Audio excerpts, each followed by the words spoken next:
First of all, I want to thank everybody for taking the time to come out. This is an informal town hall. I'm as equally interested in hearing what y'all have to say as I hope you're interested in hearing anything that I have to say. I'm going to just kind of open up with a little opening message. Then I want to share a few of the concepts that are on my radar that I hope the city commissioners through the administration, city administration, are able to take a look at, see if there's some plausible and cost-effective solutions, and then we'll go through. I'll share those with you, and then we'll open up the floor for any dialogue. I've only attended one commission meeting so far. I have attended. I was the fire chief here for 4 years, 9 months, and I only missed about 2 commission meetings in that tenure. I've only been separated from the city for 11 months. So I have missed 11 months of business, but I haven't been gone that long. So I hope to still have a little bit of background on some of the city's projects, programs, and matters. First of all, I hope, and I'm sure everyone knows me, but my name is Joe Williamson. I did grow up here. I left in '89 to play college baseball and ended up not getting drafted by the Texas Rangers, so I had to go get a job. Instead of getting a job, I joined the fire department. And I was with Haltom City almost 28 years. Retired and came here and was the fire chief for almost 5. In my passion to continue to serve, I wanted to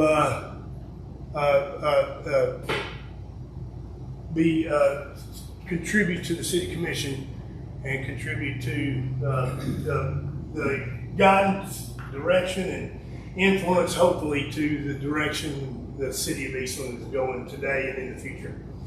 I just want to open up and say that I am not a politician. I never have been.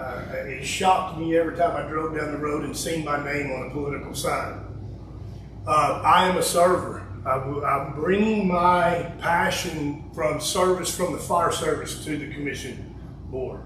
I feel like that as a commissioner, I am the voice and extension of the citizens, of the constituents. I'm very conservative. I am conservative to a fault. At the time, our command staff when I was the fire chief, I had Deputy Chief Sam Williams, who's here. He served under me, or I hate to word it that way, with me as a deputy in the role of a deputy chief, and he can contest that my conservatism can come with a fault. Sometimes, if I'm not careful, I'll have them rinsing toilet paper out. And, with that, that is a big mission and vision for me. I want to examine the city, the functions, the programs, roles and responsibilities, and be assured that our cost benefit is a 1-to-1 ratio to the services that we're getting to the community. I'm also big on accountability. I don't know if this is my background or if it's my raising, or a combination of the two. But accountability is a big thing to me. It hasn't come with, it comes with maybe discipline, maybe negative consequences, but also accountability comes with praise and reflection on positive efforts and rewards for good done. So that accountability goes both ways, and I believe in it wholeheartedly. Again, I want to reiterate that I am a voice of the community. I know that by making yourself available, that you may be acceptable to a lot of noise. But we have to listen to that noise and cipher through that noise and look for the golden nuggets, and then we take those gold nuggets and we go and we get great ideas I'm a committee guy. I don't believe that one person has all the answers to all the questions. I believe in brain thinking. I think you get an idea, you get a problem, you sit smart people around the table and you discuss it, and good things come out of those type of shared ideals and inputs. I was elected by the city, duly elected by the citizens for a 2-year term. And mathematically, that is 24 stated city council meetings that I have the opportunity to participate in to represent the city and push positive things forward. My first one, I believe some of you had the opportunity to witness it, some of you watched the video, and some of you have heard about it. For my first official city council meeting as a representative, I was quite embarrassed. It is my goal as one member of a 5-commission board to do my part, bring my leadership to the table to prevent that from happening again. I have now 23 additional state and commission meetings to represent you. I feel like one was wasted. So we're hopefully we can start afresh and move forward in our goals and objectives and get rid of the disruptions and the sidebar noise. I would like to explain, many of you are probably familiar with it, but I want to share real quick the process in the City of Eastland Home Rule Charter that defines the election process for the mayor. And it's in Article 5, subsection 2, Powers and Responsibility. It reads, "The Board of Commissioners of the City of Eastland, Texas shall elect one of its members as mayor. The position of mayor to be held at the will of the board." And that's what was the election that was held in the last city council meeting. That was the spark of, in my opinion, the disorderly conduct and the disruption to the public forum. Yet the officers of the Board of Commission in Ordinance 768, Section 1, adopted on July 1st, 11, in subsection 116, I guess it would be subsection 8, chairman. One commissioner shall be elected by the Board of Commissioners to serve as the chairman, in parentheses, mayor of the board. The chairman shall preside over all meetings of the Board of Commissioners and perform other duties as may be prescribed by the Board of Commissioners. The chairman may vote only if there's a tie. So I've had feedback through the community, different posts on Facebook, social media, different things, where I think the general population wasn't really familiar with how the mayoral title was selected for the Board of Commissioners, and that's in the Home Rule Charter, and that's the way it went. Majority rules. There's been feedback to me in the aisles of Walmart and the sidewalks of Eastland and so on that there is an interest in changing that process, and I would say that the community needs to be aware there is a process for that change. And if that process is duly acted with the majority of the citizens vote, then that process can be changed to how the citizens choose to do that. But right now, that is the legal and active action of the way the mayor is elected. The electoral title, the title of mayor, is chosen by the 5 Board of Commissioners by a majority vote. The mayoral election, I'd like to talk real quickly on my nomination on Mayor Hackney. Due to some specific feedback that I've heard, I want to clear the air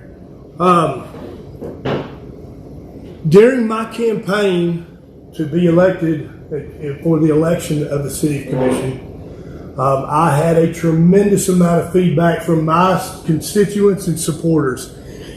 The key phrase that I heard from everybody came from one word. Everywhere I went, in the aisles of Walmart, in the aisles of Brookshire, and so on and so forth, everywhere I went, everyone who supported me used the word change. I mentioned it in my town hall meeting. I said, everyone who is, most of the people who have supported me have asked for change. I mentioned it. I said, I do not know what that change is, but I will not dabble into the weeds as a candidate. Once elected, and I have duly elected and am now responsible to serve the public, and I will be very interested in that change. I miss you. Hello, sir. Oh, how are you? Good. And so, as the feedback was very significant from my constituents that they wanted a mayoral title change. My constituents were very loud when they said they did not want Larry Vernon to be the mayor. That's what I was told. That's the feedback I received from my constituents. When it came time to make the nomination, that nomination was made representing those constituents. I will tell you, I did interview Mayor Hackney. I sat down and interviewed him. He came to a formal interview with me with a legal pad of about 10 pages filled out. I asked him about his goals, missions, and visions for the city of Eastland. I asked him about his mindset, leadership, where we're going, what is his intention. And I'll tell you, through that interview, I felt confident in that nomination. And that's where that came from. It was not a political coup. It was not anything. That was a decision to my nomination that I made based on research and feedback from the constituents that I met time after time with significant feedback with the word change. So,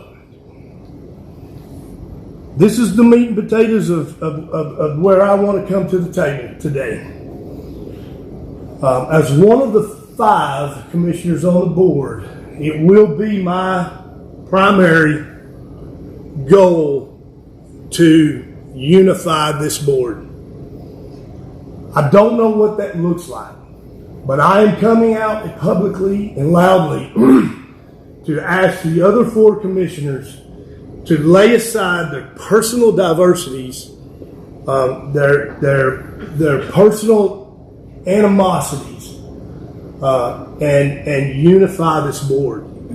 The citizens, the voters, the guests, the taxpayers of Eastland are the ones that are going to and are suffering from this disruption of this political camp that has divided our board of commissioners.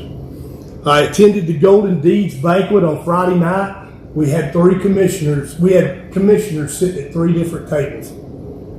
I was very disheartened. I was very disappointed. I've mentioned this in the commission meeting, the state in May. I believe this. I bring this from experience and culture. If you do not like me, don't come to my birthday party and don't invite me to yours. But when we step in the forum to represent this community, it is paramount that we come together as a team to represent the benefit and the good of our mission and visions for this community. That is the end result, period. There is no other motive. There is no other reason for us to be serving in these positions if we are not solely focused on what is going on the outside, not the inside. And I am asking that that the commissioners lay it aside and form a unity and a team spirit. We have to be able to have constructive debate without taking it personal. We have to be able to share our viewpoints with each other, and we have to be able to listen and as well as talk and not make it personal. The end result is to come up with the best resolutions for the issues and matters of the public at home, our community at home. And I do have some ideas, but I tell you, I lean on the other 4 commissioners because we all have ownership in this team spirit, this team unity concept. The political toxicity that is going on in our city and our commission is disruptive, it's destructive, and it's counterproductive to the mission and vision that we're trying to get accomplished. We will stay in a stale state. We will not move forward if this problem isn't resolved and we're able to work together and build confidence in each other and trust as commissioners, as the Board of Commissioners, to serve this public. That is our challenge. All right. So, any questions or comment on that? That's my opening statement, and just to share with you my mindset. Thank you. Okay, some of the topics that I've got that are a priority to me that I would like to have a discussion with city administration and the other commissioners is one of them is the street repairs. This matter issue has been on the table, I think, for as long as I can remember.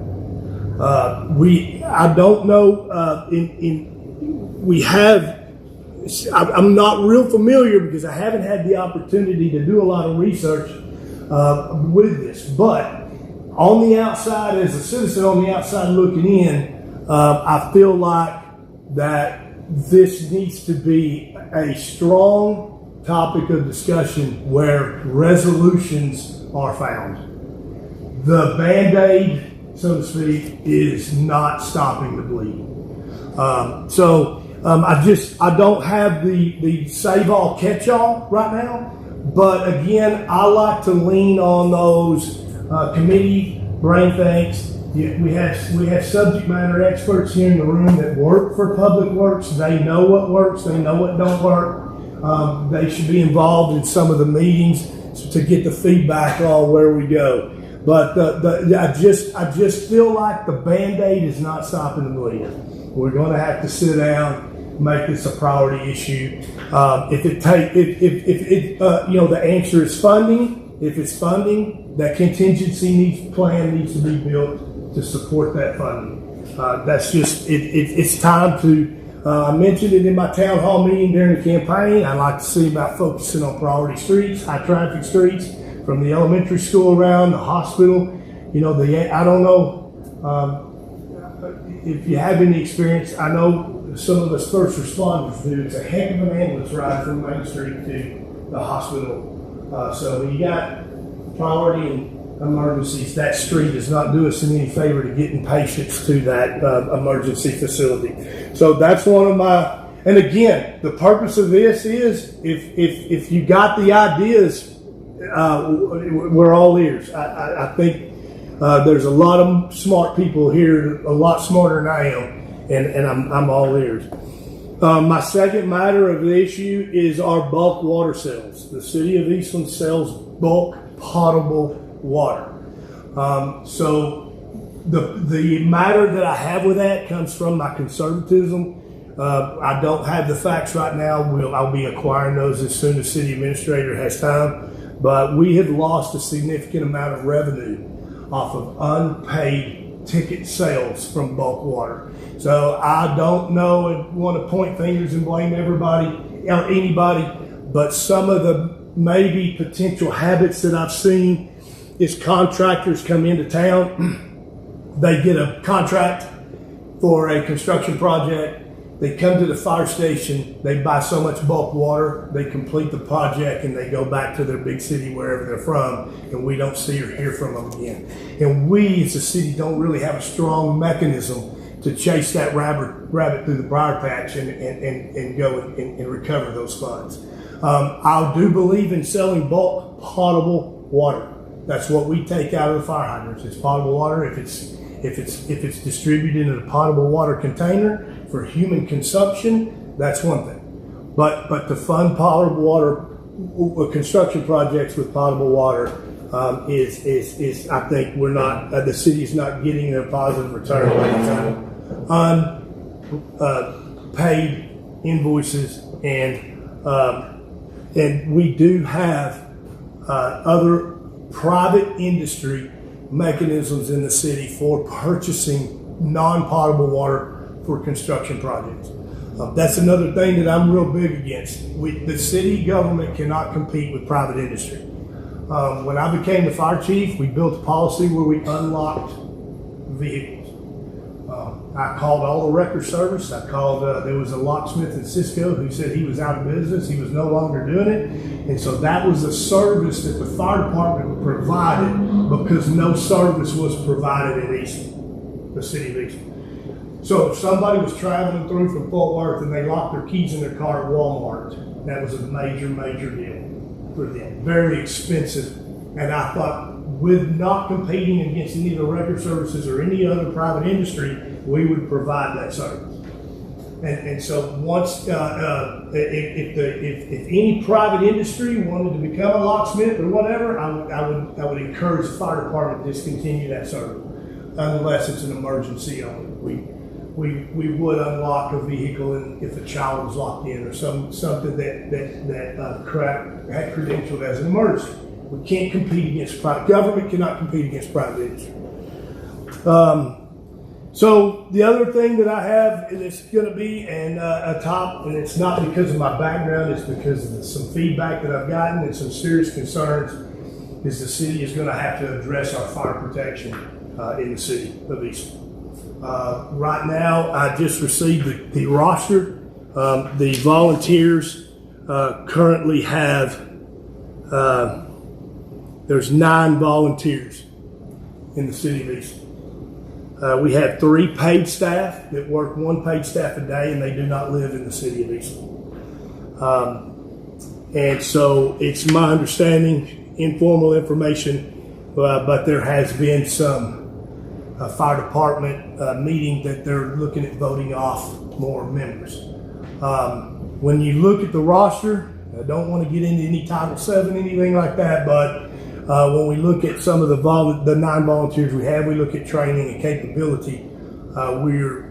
We could possibly be struggling to meet Texas fire protection regulations for fire protection in the city, and so there's just it's not a criticism issue. It's not a finger pointing issue. It is an issue, and it needs to be looked at and discussed.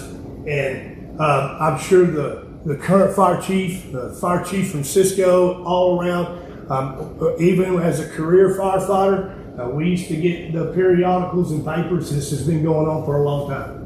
The volunteerism in the United States is down. And I don't remember now the exact number, but 50+% of all fire departments in the United States are volunteer.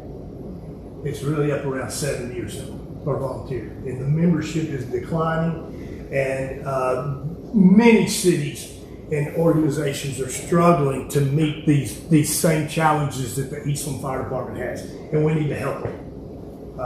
We need to get imaginative, and we need to get and figure out how we can provide a solid fire protection for the city of Eastland and surrounding area. I mean, the same fire department responds to the surrounding area, so it's not city of Eastland specific. What's the full roster of the fire department? So for many years it was capped at 25. Okay? So there was there's different. Hello guys. Welcome in, yes.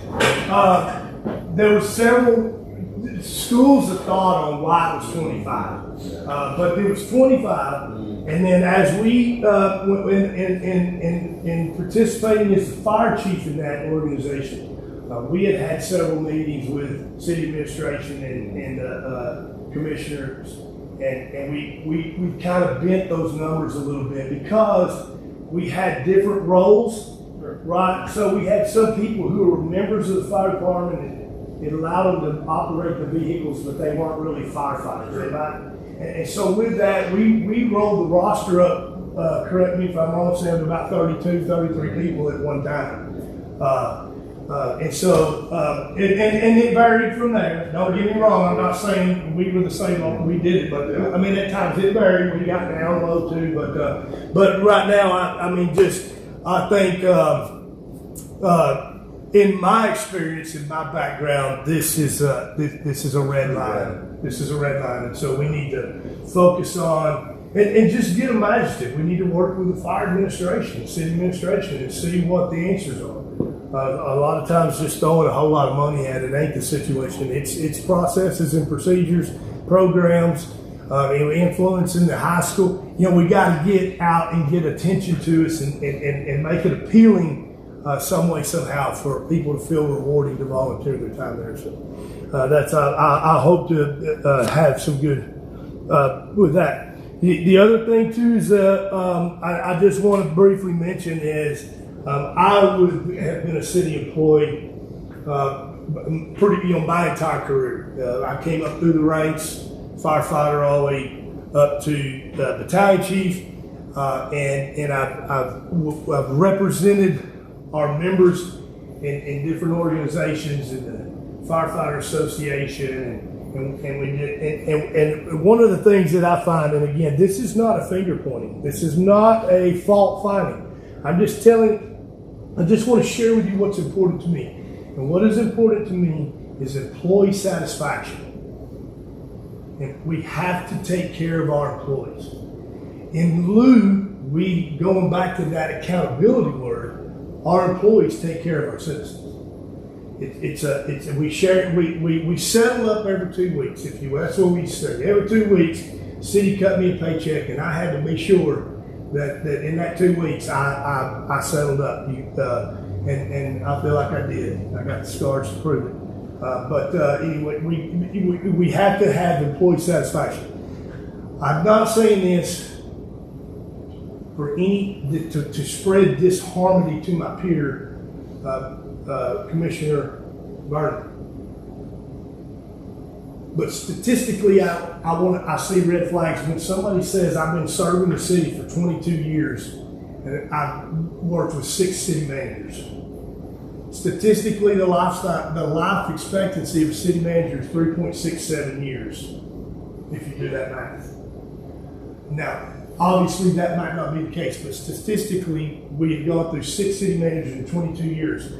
Just from my experience in municipal government, it's very difficult for a city manager to come in here, become familiar, build strong working relationships to develop projects and see them through in 3.67 years. I want to keep on the radar, keep a little attention to employee satisfaction and how we take care of our employees. In turn, those employees serve the community in the street.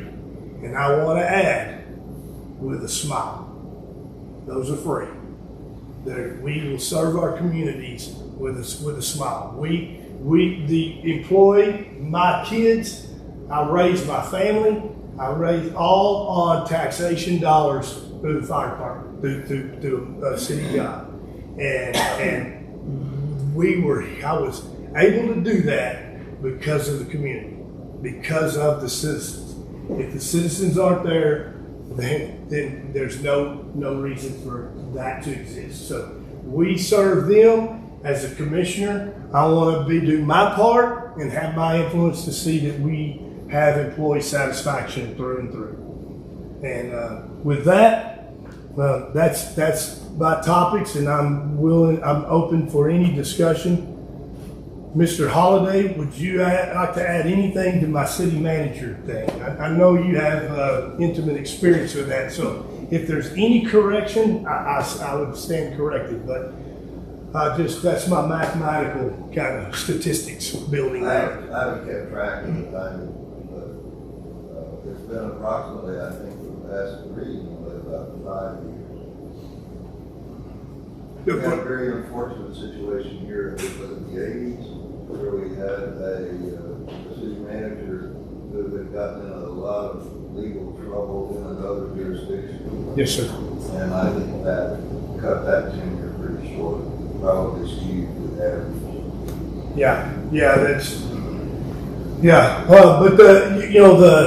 I just want to share that the overall concept is that we want to build a positive environment for our employees to be successful.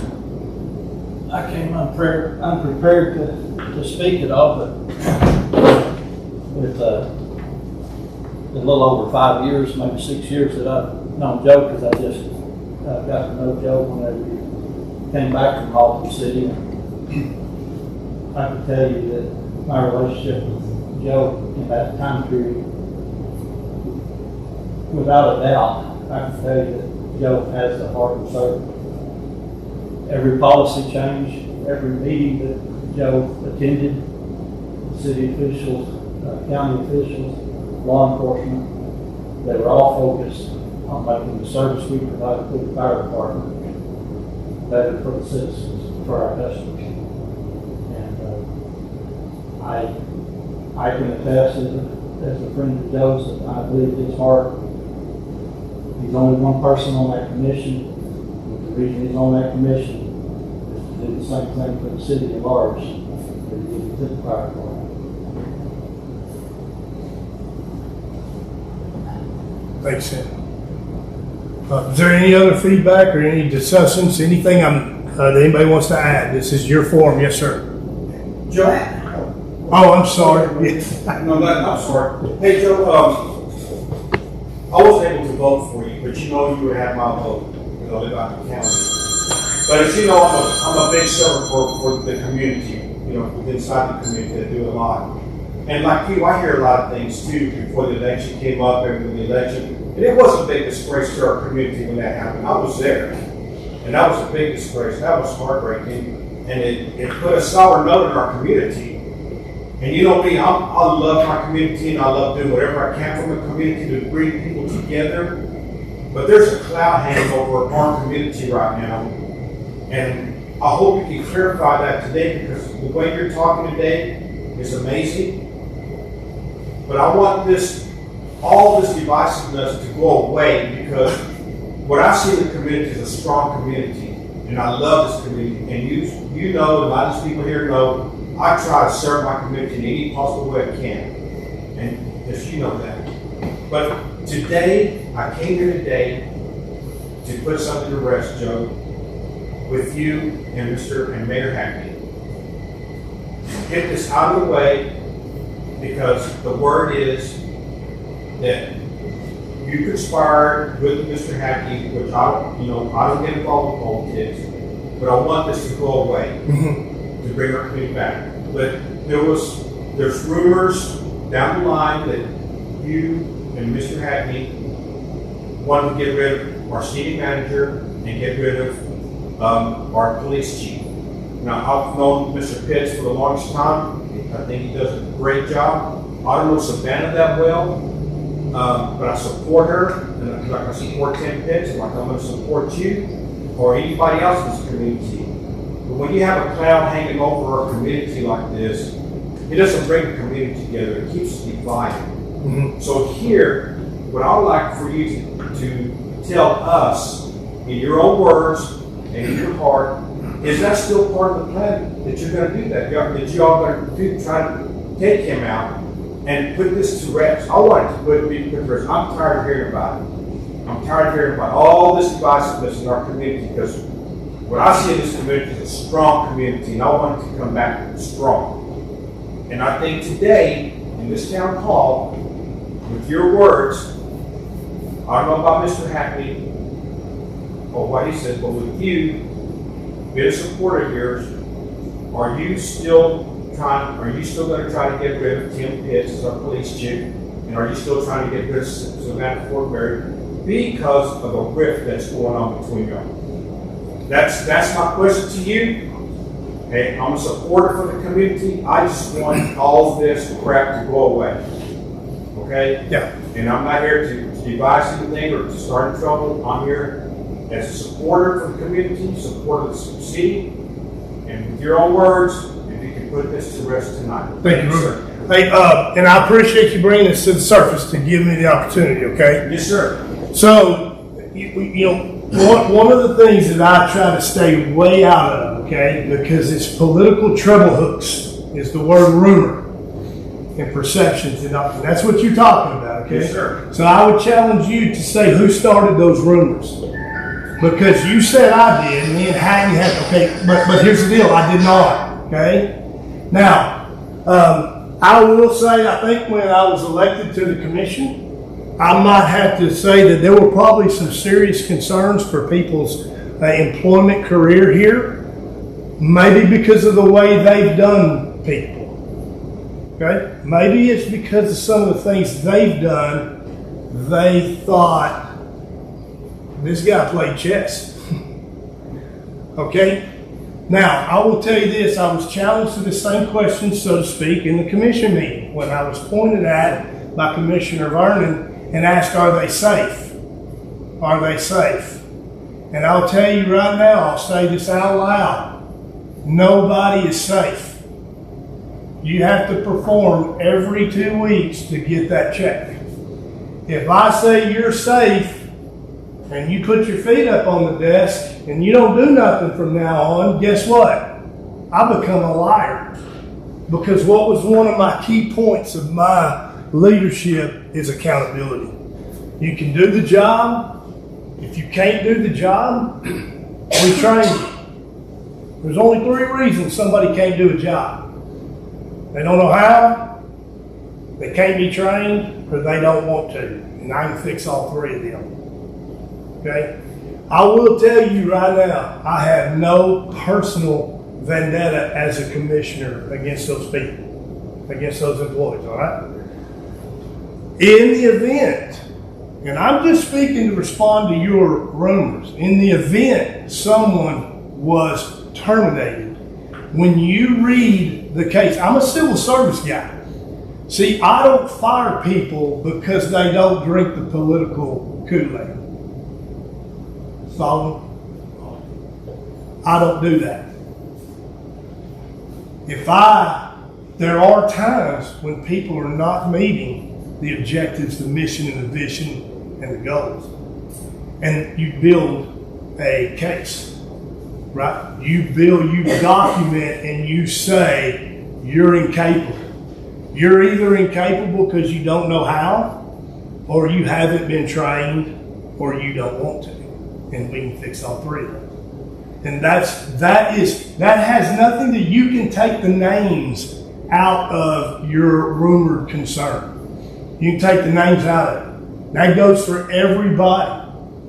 I wouldn't run my business any different to just pay somebody to be incapable and to go against the political grain or be a disruption, or would anybody in here do that? I hope not. If you may not be in business on it. And I apply those same things. I've dealt with it for many. I've been a supervisor for a long time. And, you just don't walk in and say, either you're fired or you can quit. We got families. We have kids. We have medical plans. Retirement. Who does that? And I'm getting rumored, accused that I would be so unheartened that I would do that to somebody. Like what happened to me. I wouldn't do that. I don't do that. I don't operate like that. So that rumor is what it is. It didn't come from me, but I will accent, no one is safe. We settle up every 2 weeks. We perform, we serve, we push the ball forward. If you're sitting still in this world, you're moving backwards. We got solar farms coming. We got, I was in Walmart for 2.5, I was almost late here because I'm visiting with people in Walmart about these things. And one of my frustrations with the city, and if Commissioner Vernon was here, he would tell you, I told him this straight up. One of the frustrations I have with the city is the reactiveness. We have to be proactive. We have to go out and find out where the bridges are out before we get to them. And that's, we've got to have contingency plans. We've got to look forward. And the city of Eastland, if you don't have if you've got your eyes wide shut, I'm telling you, this stuff's coming. And it's coming at us faster than mathematically we can do the equations. And so we've got to get out in front of some of this stuff and not let it fall in our laps. And that's my goal. There's no one, I don't have a target on anybody. Those are rumors probably, in my opinion, created by those people who probably think that if that happened, it might even be justifiable for what they did to me. But anyway, that's not me, okay? And that's not going to happen. You can dissolve that one. Yes, sir. Building off of what Ruben said, and since you said no one's safe, what exactly would you do to try to ease the uncertainty of people at City Hall? Oh, that's a good question. First of all, the whole, in everything, right? Marriage, kids, blah, blah, blah, or whatever you want to address, what's the key word? What's the successful word that gets us anywhere? And it's communication. We have to be able to communicate. I had a scheduled meeting with the city manager last week, the Wednesday after the initial commission meeting. It lasted 12 minutes. I got up and walked out. So that is a pitfall. That is difficult for people to feel warm and fuzzy when you can't communicate. Because it's my perception, right or wrong, it's my perception, as I am a witness to this event, that there's a tremendous amount of political toxicity. There is no room for politics in the emergency services. That was my line because I was in. There's no room for politics in serving the public. That's my whole speech here in the beginning, is the unity of this commission. You don't have to invite me to your birthday party, but when we're serving, we have to work together. We have to have strong debate and not be personal. We have to be able to share and exchange ideals and concepts to build the best resolution. It has to be bipartisan. It has to be a give and take. It can't always be your way. To make the community, the citizens feel better, there's a communication link that's going to have to take place to disband these, what I call false rumors. Or all rumors false. I don't know, didn't think about that. Maybe rumors are, that's what, by definition, they're false. But that black cloud mindset that's laying over people, all I can say, when I say nobody's safe, that's not threatening. That's more analytical. That, hey, do your job. You know the training in the fire department, right? With hots on the left, colds on the right, paydays every other Friday. Do your job, and we all go home. It's the same thing in every discipline where the services are being provided to the community. Do your job, go home. Treat each other nice, be friendly, make everybody feel warm and fuzzy and happy, get along, contribute to lifelong careers where people can raise their kids, their grandkids, retire, have help. You deserve that. These employees deserve that. As long as nobody's safe, we gotta ante up. As long as they're doing their job. As long as they're doing their job, that's what it's about, serving people with a smile. Thank you. Yes, sir, Mr. Hart. Correct me if I'm wrong here, but y'all can't hire or fire anybody to do with the city, right? It's the city manager's job. Y'all make suggestions to the city manager, and he either complies or doesn't comply. Correct. So according to the charter, I believe, and I was researching this, that the commission has the right to separate from the city manager without reason. I'm sorry, Has the ability to terminate the city manager without reason. It's an uncontracted but city not manager and city employee. and police chief. Yes. For some reason, the police chief got categorized into that title. That's the way I read it, for some reason. So that's probably where that rumor came from. That's not the way I understand it, but that's. And I may be wrong. I will stand corrected, but for some reason I thought it had to do with the police chief also. So fire chief, all other employees are chain of command through the city manager. But I thought I read, and I may have printed it off here, but it'd take me a long to dig through it. Yeah. I'd love to follow up with you on that, so just to be sure we But are I mean, clear. also, But if y'all make a suggestion to the city manager and he doesn't follow through on it, then he becomes.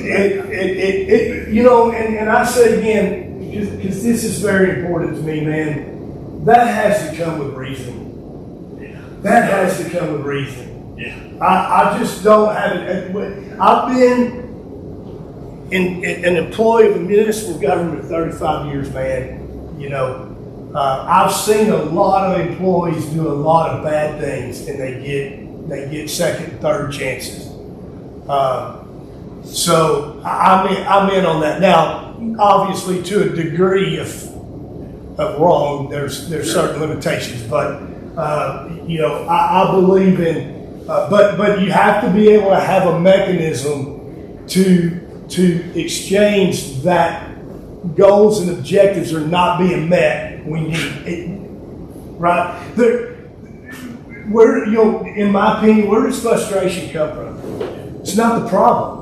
It's when you don't have a resolution for the problem, right? That's what builds the frustration in the situation. So we just have to develop a good mechanism. It's really there. It's a chain of command. The city manager, accountability through and through.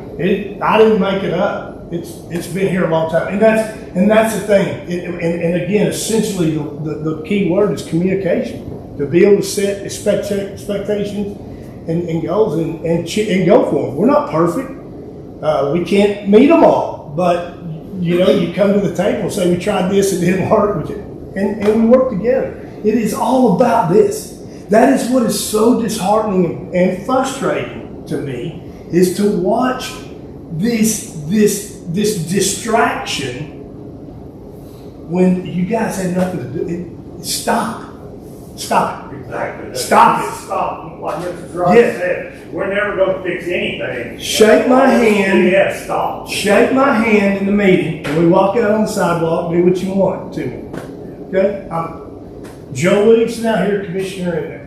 And that's what's got to change. The mindset. We've got to build a unity when we're dealing with the community.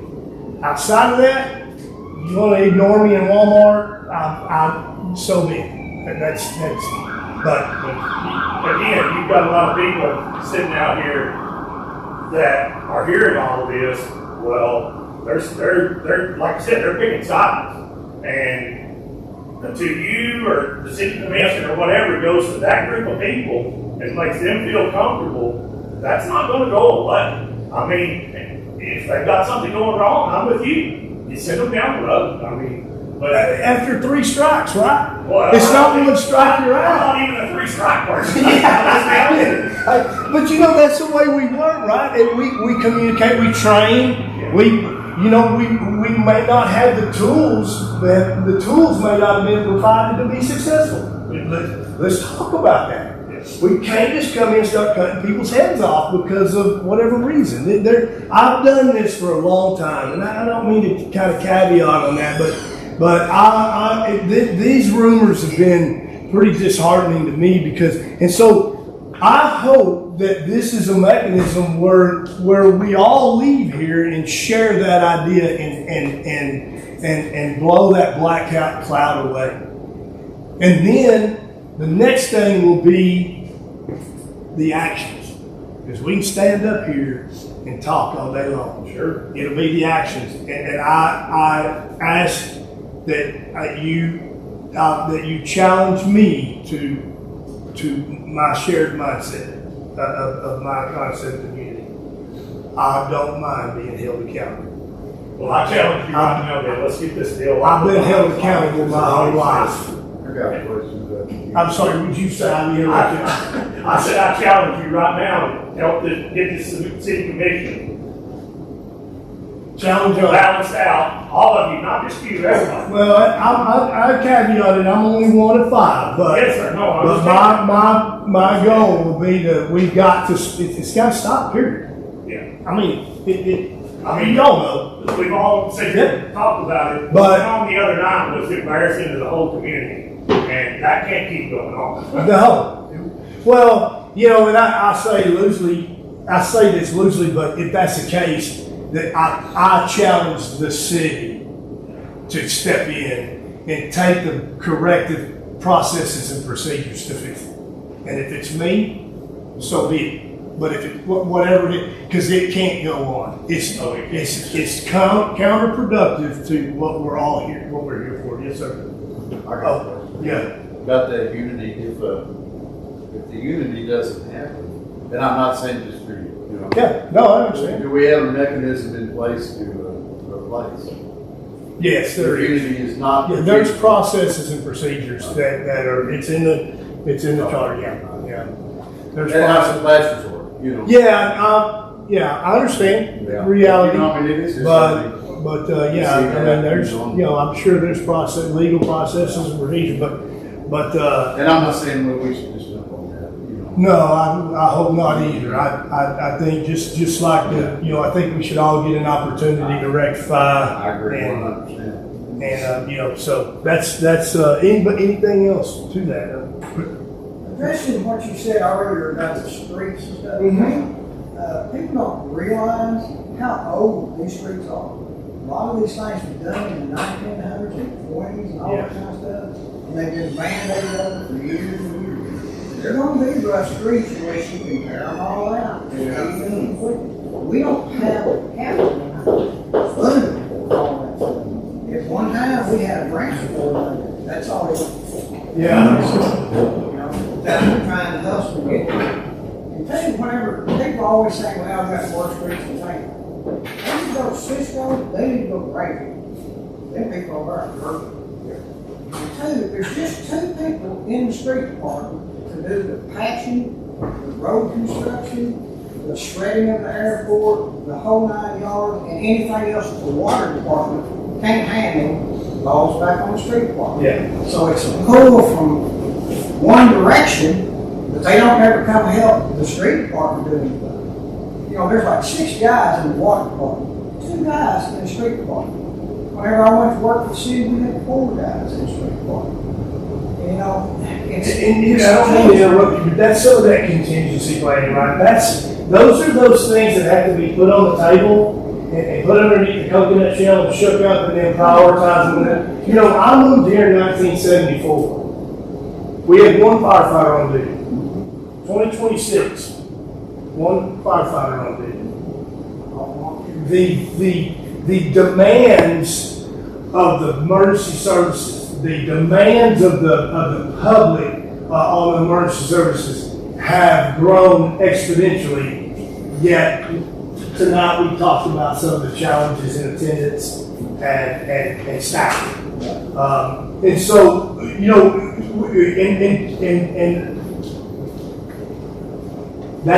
that may be some of that reactiveness that I was talking about. It's like flashing the pan in your face. Like, what does it take to fix it? A $10 million check, a $20 million. I mean, we're getting further. We got to eat the elephant one bite at a time. We got to prioritize these things and start. I say we have to get imaginative. And I have a plan for that. I don't want to say it publicly right now. I haven't talked with, the right chain of command to visit with, but, and it could be a little, but, and again, I'm not an inventor, I'm a messenger, I take no credit. But I've seen some of the resolutions that small communities who grew into small cities, those challenges. And I think that's what the city of Eastland is in a way. And it's not maybe necessarily populational growth or land expansion or anything like that. It's just the times. You call up, you have a medical emergency, you want somebody to show up. You have a rough street, you want somebody to show up. You have problems, you want somebody to show up. Those demands are applied to the city maybe more than they were 50 years ago. People just rode on rough street. Maybe, I don't know. But the demands of the services of the city have grown exponentially, and we're starting to get at the end of the tractor pull. It's tagging up on itself. And all it is just a matter. I don't mean to make it too simple, but you sit down and you prioritize the matters. You look at the funding. You eat the elephant one bite at a time. I know you guys understand that a lot of, and to me, if I go in and I sit down and I try to make a decision on how we're going to build the street department, I have done you horrible justice. One of you have to be in that meeting to represent. You're the subject matter expert, man. It's like the commission buying a ladder truck without calling me. I'm going to tell you, that's a bad. I don't mean me now. I mean when I was in the fire department. You got to bring. Does the captain design the ladder truck? The boss of the ladder truck design it? No, you better get the driver in there, right? The low-ranking driver, he's the one that can tell you what's, and that's how we have to use our subject matter experts and learn about these things. And then the commission is challenged with prioritizing and making them happen. What's practical? What's practically efficient? What can we do? But we can't sit out here. I do not want the public to perceive y'all in what you just explained to me. And that was one of the reasons I read this is because, and I don't want to wear y'all out with public forums. We're not going to do this every other week or whatever, but I hope that there's some education. Just like the streets that got concrete. There was a huge deal, right? About why did they do White Street over here behind Brookshire? And the public needs to be educated. Those are plumes. Those are granted for flood waterway. They were granted, and so it's kind of one of those deals where if you ever got an old, ugly, ratty fire truck that don't work, but you got it for free, take it. Don't throw it out with the backwater. And that's what we got, right? So with that, we got those plumes built, Patterson and some of the streets. But we have to focus on the city has to have ownership in the streets that aren't plumed and aren't granted, and we got to address it. It's a priority deal. I mean, before, I'm not just pointing fingers, but some of the people even told me, said, well, how come all the people around the mayor's house get all their streets done real nice and all this kind of stuff, and I can't even get out of my driveway. Do the best we do. We're doing the best we do. We have to do what we're told. Sir, my streets are horrible. I know. Oh. Well, I can't comment on that, but I agree with you. I don't want to comment on that. I do agree with you that we should prioritize. There's an equal representation. And I tell you one of the things that I hope I don't waste any time, but I teach FEMA classes and the advanced emergency disaster management, and it's so interesting that for the majority of my career, when we talked about mitigating emergencies, we talked about mitigating a disaster.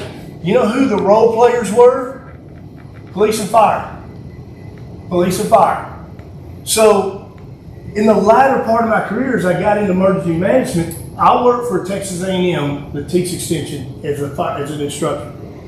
We have reorganized our teaching disciplines because we added one. It's called Public Works Infrastructure. There's a whole class down in A&M you can go through. So what we started learning when we had a tornado come through the south end of our town, we had police and fire. But who was a huge component? And it was Public Works. Once we learned to bring Public Works into the game, we started getting barricade, we started getting things, we started getting water shut off, we started getting sewer to things. And so you guys, it can't be just police and fire. The city is providing services all the way across the board, and every discipline should be represented. And every citizen should be represented. No matter I don't care what your geographic residence is, church, name, every citizen has a right at the table. So Joe, with the solar farms we know that are coming, what is going to be the response time for fire protection and safety on those? So we're a time-distant business. So that time, a lot of time, the equation that factors out to distance. Another deal is that, we talked about some of the challenges with attendance of getting apparatus out because the solar farms and the alternative energy projects you're talking about are typically outside the city. So they're still under the City of Eastland Fire Department's jurisdiction, but we have a different deployment model for out there than we have in the city. Okay? Around 5 miles out. So Yeah. So if you're short in that department, it is. I was talking to the state fire marshal today in Walmart, and we were talking about those. And those projects come with their special hazards. It's there's a specific thing. I remember in the city when we started getting solar panels on residential roofs. It changed our tactics because it was, and that's part of that deal right there. That if you're sitting still, you're moving backwards because the world's moving forward. If you don't keep up with this stuff, what happens is you get on an emergency scene and you get surprises. And I can tell you, in my career, if it's my birthday, I don't mind a surprise. But if I'm on a fire ground, I don't want any surprises, and that's. That's a whole other project going on out there. So, and the state fire marshal we had a very interesting conversation about it. But the response time to that won't be affected from one emergency classification to another by the deployment model out of the deal. The thing that we got to keep our eye on and keep on our radar is Cisco requires on volunteers to enter that rural area ranger. Olden, and so if the membership continues to dwindle, when I was a firefighter here in '89, we handled a lot. You did everything you could to keep from calling your neighbors. We were very territorial. Now we're dependent on multiple agencies for a specific time. If we have a house on fire in Martin Valley, 3 fire departments are automatically dispatched to get the staffing there to manage it because one department can't support it by itself anymore. because I know, I've read things, when a solar farm goes up, they let it burn within that solar farm, and they just maintain the areas around it. And so I was just curious with what we've got going on the petition and everything, and we're trying to draft ordinances and things to get to the federal level and state level so that we can try to get some legislation, because there's none on solar farms. And that would, that's going to be that would be a good question for the current fire chief or chiefs, as those things are littered more in that outer area. And then there's another project that if they're not dealing with right now, it very possibly could fall in their lap out here. And then, you don't want to learn about putting out fires in alternative energy sources when you're standing in front of an alternative energy source that's on fire. Yeah. You know, that's not the My time. house is out there. Yeah, so, but it's, Yeah. I think the original question was the time, and the deployment model would be the same whether it was, and I know that the strategic objective from the fire departments is to get as many people as they there that can manage the incident. If it's a car fire, you know, 3 or 4 guys can, you know, but if it's a house fire, it gets bigger, a solar farm, you know, and now, you know, especially in certain geographical areas, what we might have handled in downtown Fort Worth exceeds the capabilities here, and yeah, we can't, you know, it's risk versus benefit, and so. And I mean, just with the shortages alone, that's just a concern. Yeah. So hopefully we can get a magnitude and get some. Anything else? Man, I sure appreciate y'all's time and input, feedback, and I hope I made it worth your while. But I ask too that you challenge me on getting the representation from the city so that we as the governing policymakers, and that we have to know the needs of the city employees to be successful. So I'm real big on chain of command. Thank you. I'm real big on chain of command, but I will tell you, I am an open door. I do want to hear the feedback. I mean, I do want you to feel comfortable, say, hey man, can I visit with you? Doesn't mean I'm going to take your flag, you know, up to City Hall and throw it on somebody's desk, right? I mean, but I will love to hear your input. Yes. I appreciate you opening the communication. Your effort on communication. Thank you. Like you said earlier, that's key, and you know, that's key to it all. So Yeah. I hope we can drop the personal and be nice. Yes, ma'am. I was just curious, I know I walked in late, so I apologize, I was at the city assistant meeting. Going forward, you said you were gonna have more of these? Well, that was my intent, and I mentioned it in the town hall meeting at the high school that I would like to have maybe quarterly. I mean, I don't know exactly what it looks like, but I do think you got to stay attached. And if this is the right mechanism, I'm all for it. We may, you know, do it somewhere else and a different medium. Maybe some other commissioners might want to share that and have their open forum, and so you can talk with them and visit with each one. That would be up to if we can get our team unity together and maybe decide how we want to be successful in this. But I don't want to get detached from the opinion, input, and feedback from the community. No, I love this, because when you walk into those meetings, you're given 3 minutes to speak to who's representing you. It's a little bit discouraging, almost. Yeah, And to I have understand. an open forum like this where you can actually speak is nice. So, and then, yeah, I mean, that's the goal. I hope, I don't want to beat everybody to death. Maybe some other commissioners, you know, in time would, you know, and maybe we could have that unity with the commissioners, fill out, look and see what a good plan looks like to continue these, to stay connected. My goal is to stay connected to this room, you know,